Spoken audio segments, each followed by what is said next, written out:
Hello, ladies and gentlemen, boys and girls, college football fans, heck, sports fans across the nation and around the world. This is Tim May with yet another Tim May show. And look who's wandered into the cockpit. He wants to get his hands on the controls and fly this plane a little bit more. He's done it a few times in the past, but without further ado, I'll just go ahead and introduce my co-pilot, G. Scott. G. Scott, father of G. Scott Jr., tight end, probably starting tight end for the State Buckeyes in 2024. Welcome back to the Tim May Show. Tim, thanks for having me. It's always good to be on here, man. What's this been like 4 years that I've known you now? By the way, you're starting to look younger, Tim. So the next time, if you're watching this show, if you're looking at Tim, you're looking at him now saying, man, Tim, you know what? You're looking good. But I know what it is. It's covering the Ohio State football. That's what keeps you young. That's the secret. Are you kidding me? My hair turned gray 4 years after I started covering Ohio State, G. But I appreciate it. You read that one part exactly the way I wrote it for you on the note. I appreciate that one part about me looking younger. But I want to get this. I mean, speaking of Ohio State, man, you're a father of a player who's probably going to be a starter on a team that everybody says can't miss. If they do miss, it's a major catastrophe, major shortfall. The most talented team probably in the nation this year when you stack it up top to bottom. And the anticipation is over the top. I've been covering Ohio State for 40, this is my 41st season. I've really never seen it like this. Maybe in 2003, after they come after the national championship team, before everything kind of crumbled in the preseason.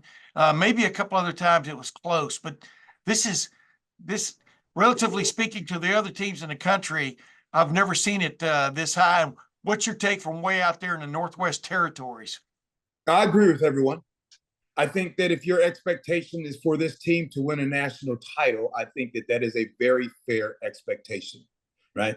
I do believe that they are the best team in the country, right? Now that's on paper. You still have to play the game. But I think that when you do have that opinion, and whatever your opinion is of this Buckeye team for the 2024 season, it's how you come to that decision might be different from other people, right? Yeah. You might decide that this team is the best because Tim May said it, right? Yeah. Or Lettermen Row said it. On3 said it. Yeah. All of us, whatever your expectation of this team is going to be different. I don't know. We all don't know what type of season that they're going to have. We don't know if they'll beat the team up north this year. We don't know if they'll win a national championship. But here's an angle that I'll give you, right? The leadership on this team is on another level. There are a bunch of young men that have been in this program 4+ years or more. Now, the average person outside would say, because you kind of hear this, oh, they have these players because NIL and they pay for it. Huh, interesting. First, if you're going to use the NIL and you're going to use the money for what we see right here, then why doesn't some players who could transfer and make more money other places, why don't they leave? Right? Good point. When I look at, and let me be very specific, okay? I don't know this young man. I've actually never shook his hand. But when I look at someone like a Kenyatta Jackson, right? Who I think that young man is a phenomenal player.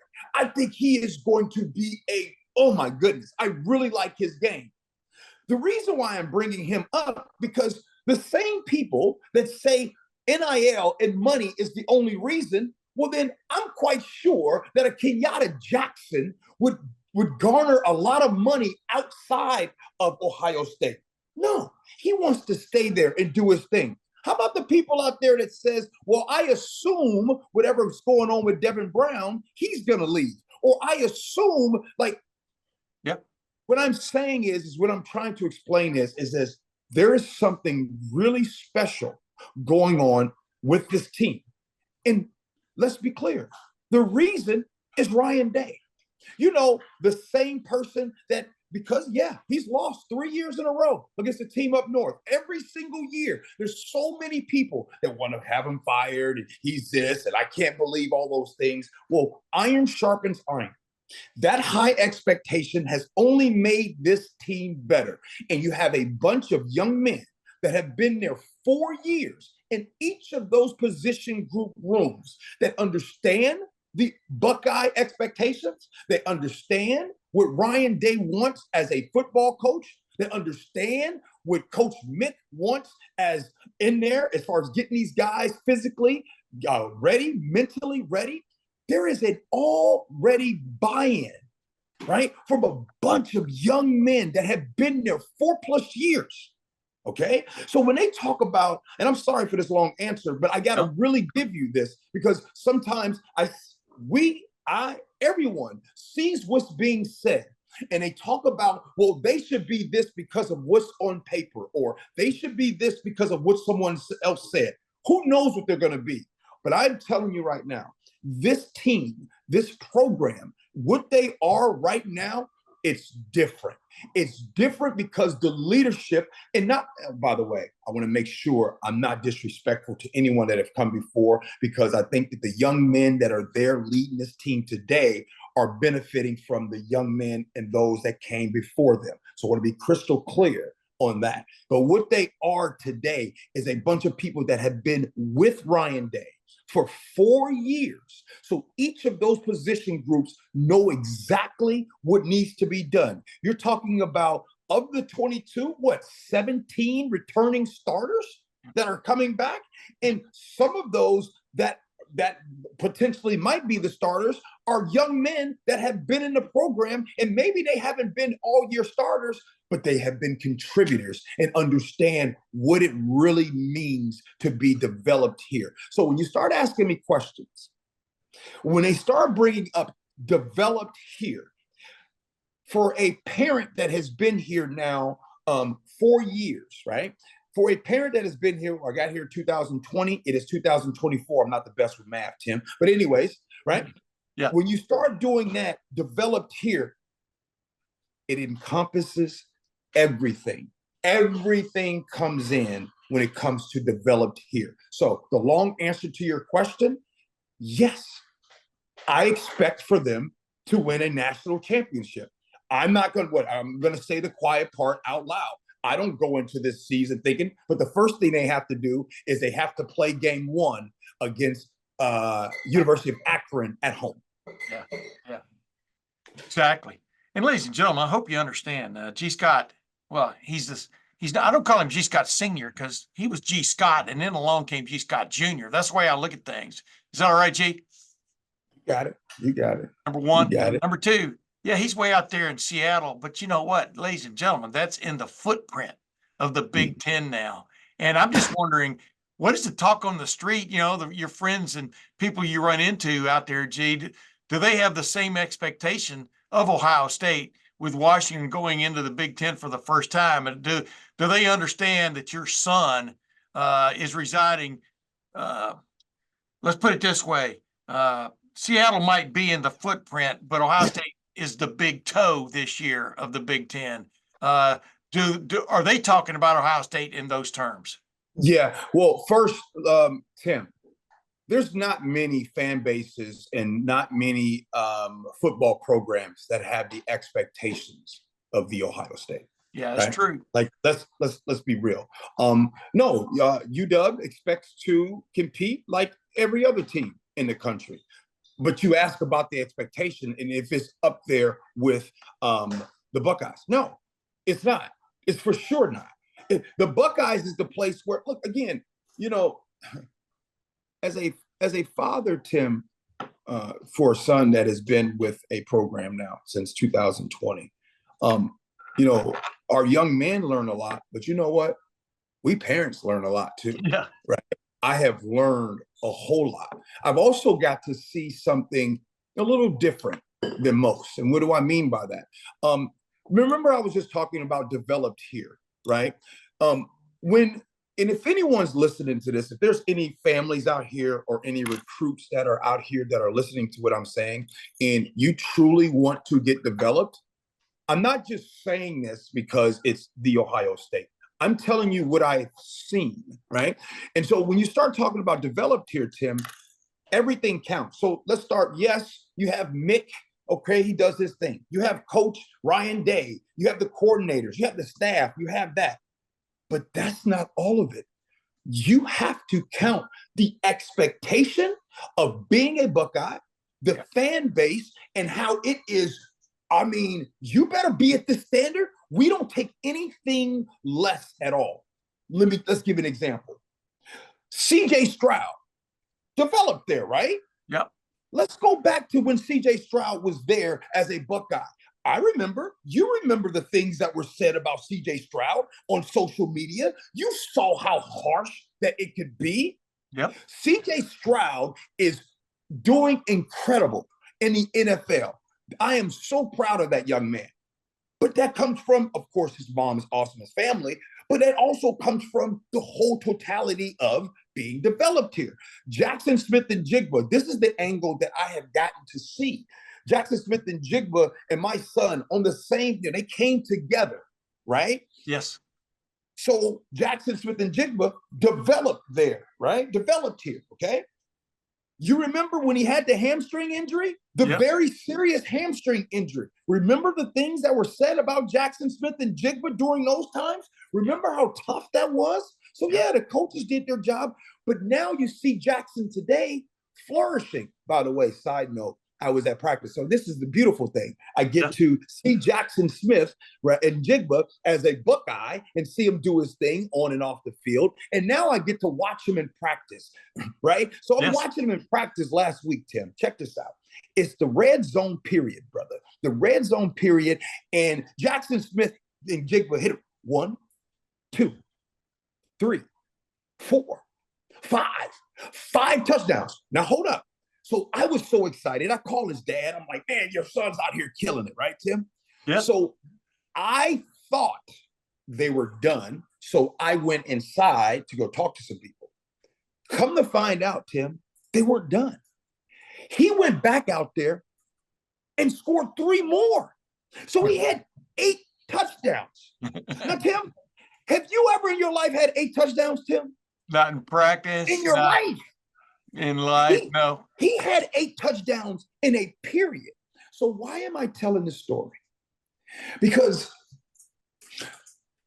we parents, we sometimes want to send our kid to the place that gives them the best chance at playing time. Yep. Or sometimes fans, they say, oh, that player isn't playing. Oh, he must be no good, right? Yep. Or the player might get to the Ohio State and maybe they don't play right away, right? And so people are like, and then that player's like, oh my goodness, I'm not good enough, right? Or people make a judgment on these players based on, oh, well, must not be good. So again, I know I hate these long answers for you, Tim, and I'm boring people on your show probably, but I'm trying to really give more context into what it is that I have seen connected to this organization for the program, the football, Ohio State, and also taking what I've seen here and what I have seen on the pro level for 21 years. And so the most important thing for any young man, wherever university you decide to go to, you need to make sure that that program is going to make sure you are developed to the best of your ability. And that does not just include your 40 time, your vertical jump, your bench press. That includes here, because it's going to be here that's going to help you really take it to the next level. Newsflash, everybody's big, strong, fast. But where do you hear? Yep. That's the difference right there, brother. By the way, what's cool about this team, and I hope people are appreciating it in Buckeye Nation, is I grew up, and older guys like me grew up watching a college football team develop over 4 years, watch them get recruited way back early when in the early 60s when I was a big Alabama fan. I wasn't even double digits yet. Joe Namath got recruited in 1961, couldn't play as a freshman, but I Yeah. knew he was going to play 3 years before he left for pro football, and really actually ended up flipping it on this year with that great win by the New York Jets in the Super Bowl that really changed pro football, brought about the merger big time. But the bottom Yeah. line is, I could count on Joe Namath and his cadre being there for 4 years. And what's interesting, this is a moment in time in modern day college football for Ohio State fans who watched JT Tuimoloau and G. Scott Jr. and Jack Sawyer and Denzel Burke and these other guys come in 4 years ago, sometimes 5 years ago, and and and now they're here because they want to finish off something before they move on. Yeah, NIL has helped them, has smoothed that way for them from the standpoint of most of them are going to be greatly rewarded for it. But past that, they were sold on the idea of being on something special, a special football team that I don't care where you are, even Alabama, they don't come around as often as you think. And Yeah. that there's something to be said for that, isn't there, G? I mean, a JT Tuimoloau, 4 years ago, you thought he was going to be coming in, be gone in 2.5 years.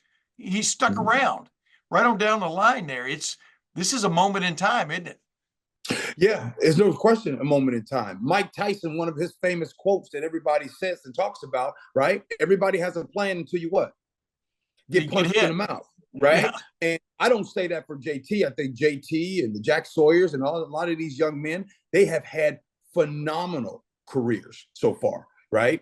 And, if we're going to be talking specifically, and the reason why I'm bringing up everybody has a plan is I look at my son and what has happened to him during his time, right? Here, I'll tell you what I'll do. I'll go ahead and let's address the elephant in the room, okay?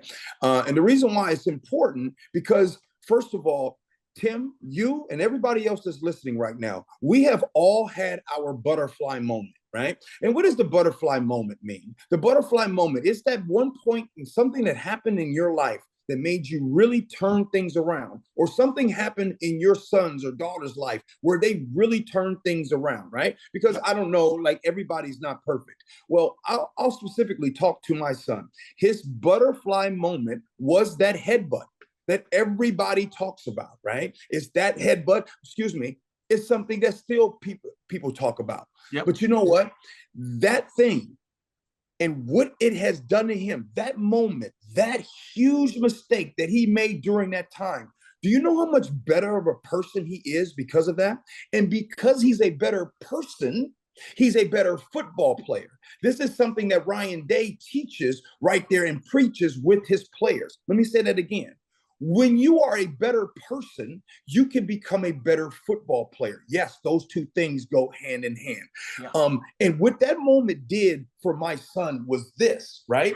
Yes, the social media and everything that was said, and oh my goodness, oh, I can't believe, everything that could have been said was said. So he got to see what life is like and who are you without football? Who are you when you don't have this, right? Yep. So he had to become and figure all of that things out. By the way, nothing I could do, nothing anyone could do. But I will say the grace of the Buckeye program, the grace of Ryan Day to be like, hey, put his hand around his shoulder and be able to build from those things, right? Because everybody has their butterfly moment. I say this all the time. Sometimes, right? Sometimes people have higher expectations for college football players than they have for their own households. Yeah. You see what I'm saying? Oh, I know. Yeah. And so, but back to the developed here. That's what makes these players so good, because with the Buckeye standard, they don't tolerate it. It's like living next door to that family, right? That the kids, they aren't allowed to have anything lower than a 3.8. Yep. They can't have it. A 3.8 is not good. We won't stand it. So don't you find it funny that all of the kids in that household all became doctors and or engineers? You want to know why? Because there was a standard. So it's the same thing with the Buckeyes. No doubt, whether it's my son in the headbutt or anybody else, it's a standard. So on one hand, right? On one hand, I could say, as a father, I can't believe that people were so mean to my son. How dare they, right? Yeah. Or I can look at it and say to the world and to you right now, what if I told you it was the best thing that ever happened to him? What if I told you that he will go on to be, this is important right here, a better father, he'll be a better husband, he'll be a better brother, right? He'll be a better son, all because of those moments. And you notice I haven't brought up football because that's the key when they say developed here. There's a theme I'm going here with now. Developed here. So the goal, and everyone has a different goal for these players, right? If you are a fan, you want these players to be good to help your team win. If you are a coach, you want these players to be good to help you ultimately even have job security or land a better job. If you are a family, then you have different goals for that young man. So whether it's the NFL, whether it's an education, whether it's to be a better husband, father in the future, better son, better brother, ultimately a better person. So you see how that happens? So everyone has different expectations for the team that we all see at the same time. We watch it from different lenses. And that's why a father like me or family, you can't take it personal when people say these things about you, right? Because whatever those things are, you have to remember, I'll go back to what I said before. Some people have a higher expectations for football players than they're due for their own. And what ends up happening is because of that high expectation for the football player, you have an opportunity to go far in the world. Yeah. By the way, you left out another part about your son. He became, I think, a better friend because who did Travion Henderson lean on, and a couple other guys when Travion Henderson was faced with that big conundrum: do I leave for the NFL or not? He talked about leaning on it. Not necessarily advice is not the right word, I don't think. But your son has become a leader on this team by sticking around, but not just sticking around, but by growing, by his growth as an individual. And I'm not blowing smoke here.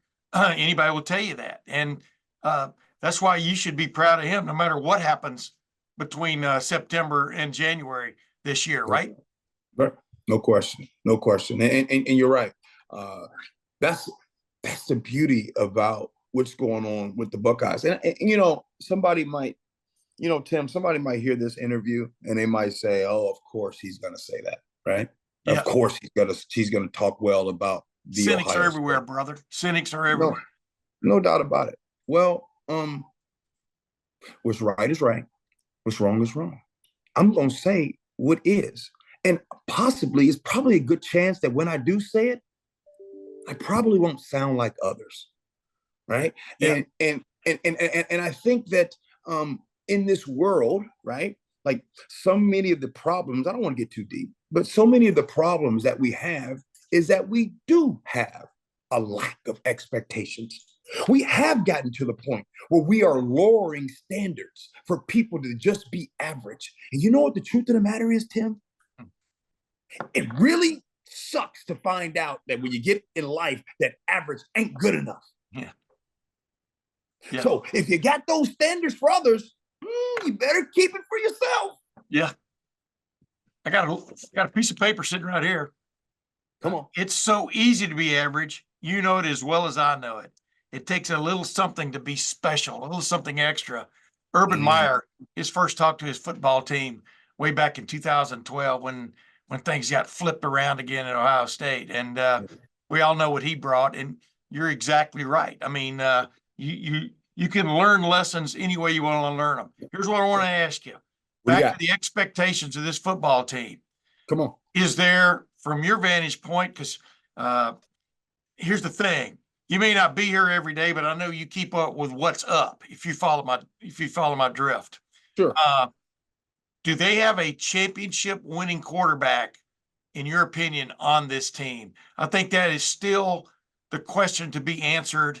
Obviously, Will Howard helped win a championship, a Big 12 championship in 2022 at the Kansas State University. But does this team have a quarterback, in your opinion? What's the scuttlebutt? What do you hear? What do you know? Are you confident they have a quarterback that can take them not just to the promised land, but into the promised land?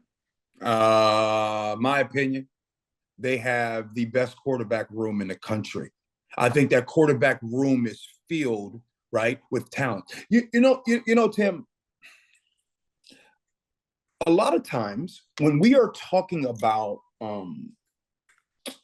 position groups or a position, we need to talk about the group, right? Like that is the key to success, right? You've covered a lot of Buckeye football, right? Did Brian Hartline play in a room with a whole bunch of good receivers? Did Marvin Harrison play in a room? Did Jackson Smith and Jigba? Did Garrett Wilson? Did Chris Olave? Yeah. We sometimes we're always focused on who the one guy is instead of focusing in on the group. What if I told you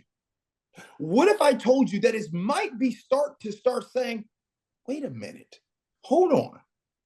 Does Ryan Day and Chip Kelly, do they have a group of quarterbacks that we might hear about all in the league? Well, they might do a 30 for 30 like they're going to do for probably that wide receiver room.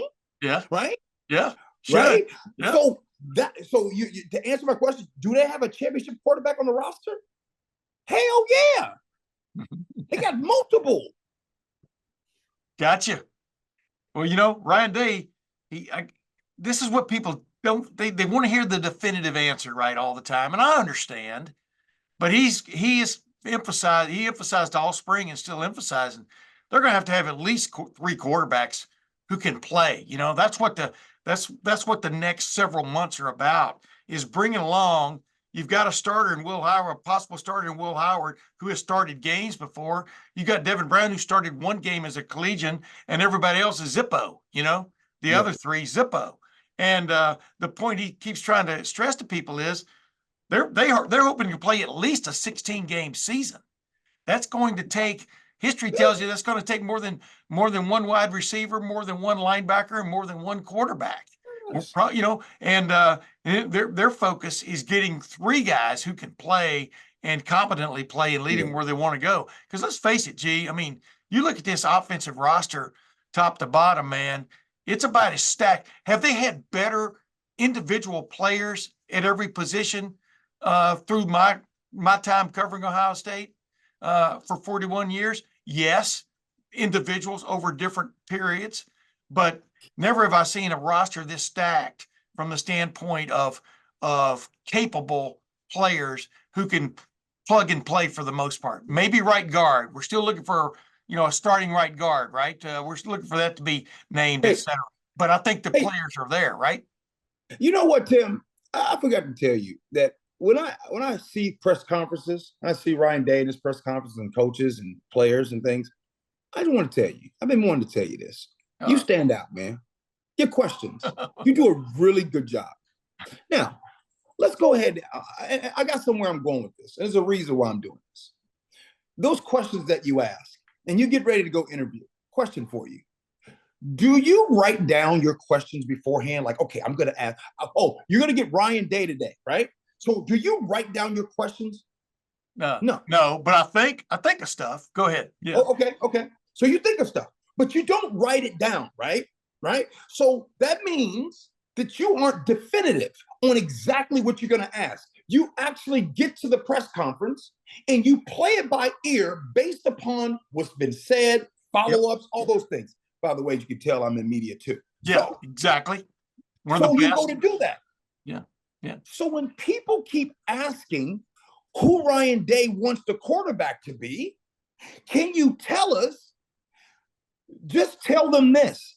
He's going about it the same way that Tim May goes about it. He can't just write it down and say, this is my quarterback right now. I'm going to play. I don't know what's going to happen on July 15th as they're getting ready for camp. I don't know what's going to happen week 0. I don't know what's going to happen week 3. Correct. But you know what we can talk about? We can talk about that. We got a lot of talented quarterbacks. The room. Right? The room. Talk about the room, the position group. When people talk about wide receivers here on this team, they usually don't talk about one person, do they? No. They talk about the room. Yeah.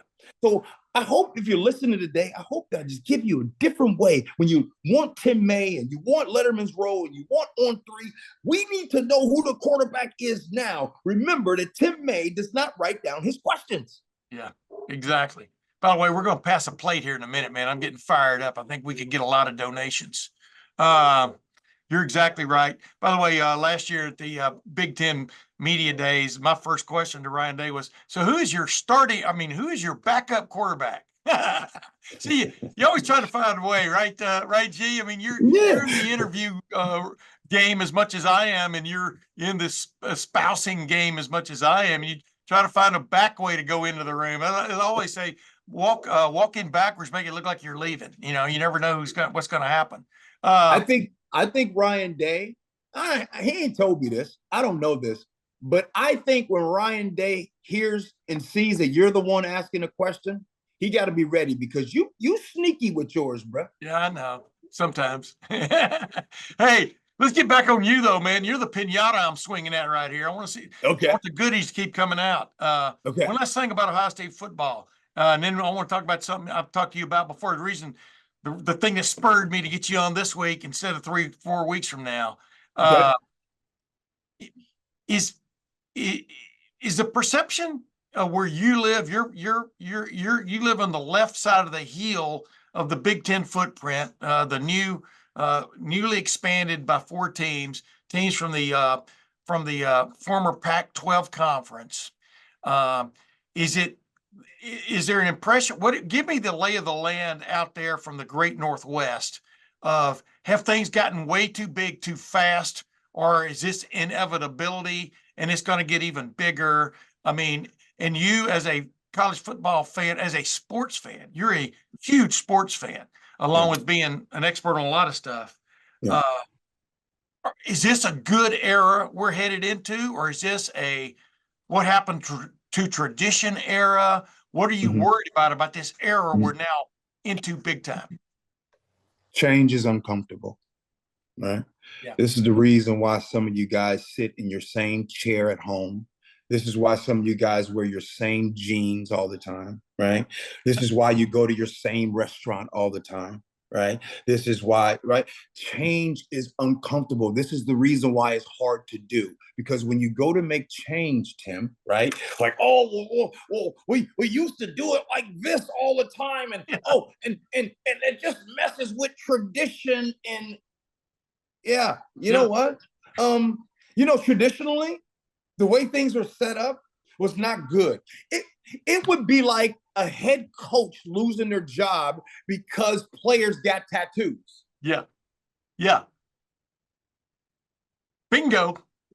You know what I'm saying? So where we're going with this, it's going to be for better. But right now, as we're starting to get through it, trying to figure it out and unregulated this and all these things and don't by the way, I don't want you guys to think that I'm kumbaya about all of this, because I do think that some of the players, right, are hurting from some of these things. And where specifically do I believe? This whole transfer thing, the transfer portal. Like, no doubt, are there players out there or families that want to make it? And by the way, I will never discourage or encourage anyone to do whatever. I think that is a personal thing between families. But as a father of someone who every day at one point, he needs to transfer, he needs to transfer, he needs to transfer, he needs to transfer, right? Yeah. What if I told you this? Some of the same people that say he needs to transfer are some of the same people that are upset when they do transfer. Yeah. So you're making these decisions based on a lot of times what other people think.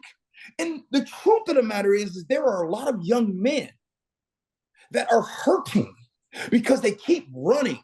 Because no matter where you go, and again, I want to be empathetic to those who make these decisions. This isn't a shot at anyone, right? Yeah. But no matter where you go, you're going to have to stand up and fight it. And whatever it is. Yep. Some of these times you have to protect yourself from yourself. So a lot of these kids just don't stay and fight it out. And back to a question you asked me early on about the expectations of the Ohio State, that roster is full of players that did not leave. Yeah. It's full of players that have been there and waited their turn and been there and bought in, right? Been there, decided, even though this place has offered me more money, I'm going to stay here because I see exactly what my brothers and what my coaches want to do. I know my role here. I don't take the outside noise. You know, what if I said that I believe that 25% of the reasons why kids transfer is because of what others say about them? Yeah. Think about that for a second. Yeah. Because people are laughing at you for not getting playing time? What? You're going to make that move? Like, you have to do what's for you. You know what I mean? And so I really wanted to stress that. So I don't know, I went on a tangent there, but that transfer thing is something that, man, it's a thing, right? Yes. Because every day you get on, oh, he should transfer. Oh, I know he's going to transfer. And I bet you this person transfers. No, you don't know. Yeah. Yeah. Dude, isn't it amazing though? Like everybody who's come back on this roster and then they seasoned it. It's like a prime, maybe dry age steak is what you would call it, this roster. And how do you like your steak? Huh? How do you like your steak? I like my steak medium rare because it can always, if it's not quite right, you can add a little bit more heat. But we talked about that earlier, right? You don't want to necessarily send it back, but you add the seasoning of a Caleb Downs, maybe the best safety in the country going in 2024, of Seth McLaughlin. He started 2 years for Alabama at center.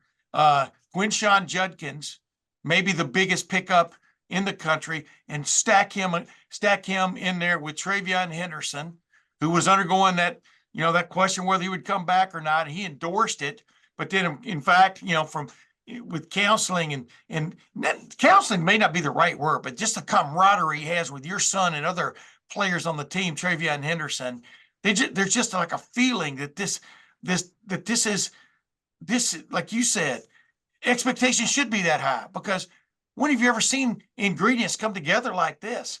4 and 5 year players coming back, not transferring, coming back to be a part of it all, and then adding. I mean, Ohio State had as good a year in recruiting and the transfer portal as they've ever had. And they really didn't bring in that many guys on the transfer portal, but the pieces fit, right? Right. I mean, it's crazy.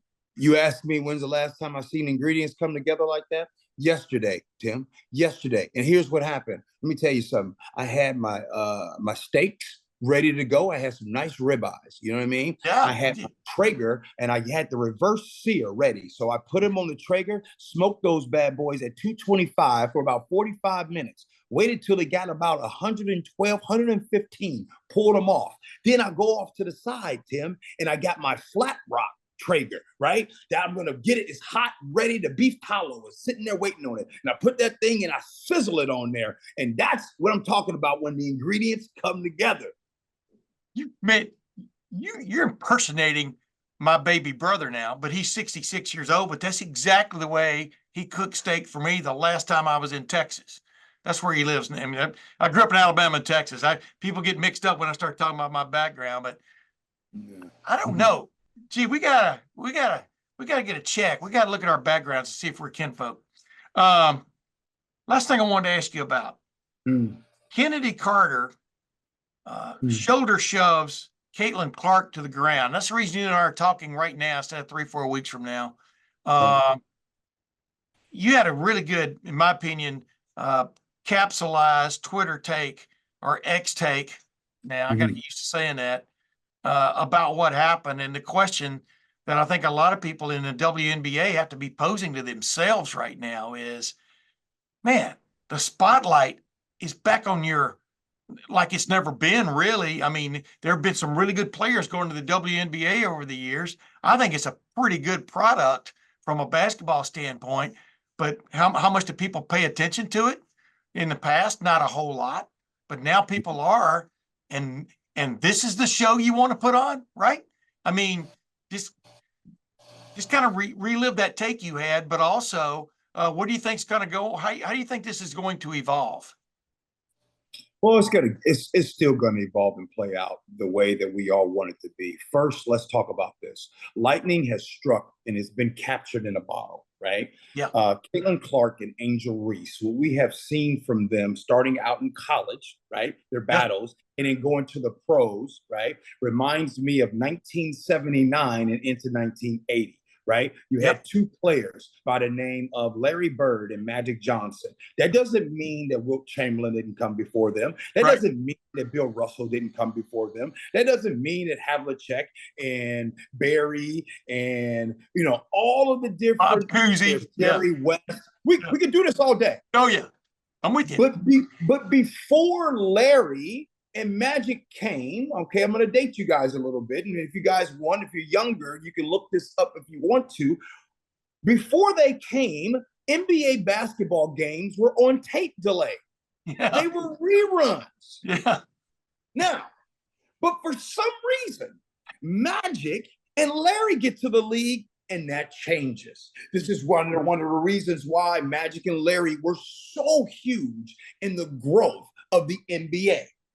I say that about the WNBA, the Lisa Leslies, the Cynthia Coopers, Tina Edwards, the Sue Birds, Lauren Donovan, right? So many great WNBA players, right? That started the first season was in 1997. I remember that season. But it's being talked about now because of a special time with two players, Angel Reese and Caitlin Clark. And that awful shove that we saw, that's not sports. That's not sportsmanlike, right?